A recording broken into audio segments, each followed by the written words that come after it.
الساعة بالثنتين الظهر ودرجة الحرارة 50. أبوك بدون سبب. تعالوا.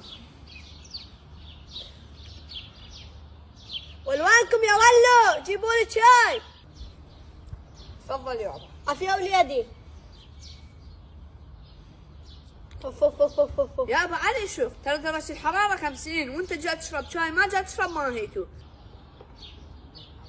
ألف عافية. تريد شي غير الشاي؟ روح على ما خلي السنة تريد مال فاصولية وراس بصل أحمر. يابا انت تريد تسوي نفسك شي؟ يعني تريد مال فاصولية بهالحر الا نشد لك واتر بامب. ها يابا ايش فيك، شو صافي؟ والله الحديقة ما عاجبتني صفرة، روح جيب لك راكة خلينا نرتبها. اي والله صفرة يمكن بيها فقر دم. يابا هي غير مصفرة من الحر، مو حتى احنا اصفرينا. يعني نرتبها ايش نسوي لها؟ ناخذها على الصالون؟ يابا الله عليك، ترى الدنيا حارة، مو تقوم تطلع لنا شغلات من جو القاع، خليها من يبرد الجو حتى اصبغ لك اياها. وليدي ايش بيه جو يخبل؟ اي والله يخبل، ما تشوف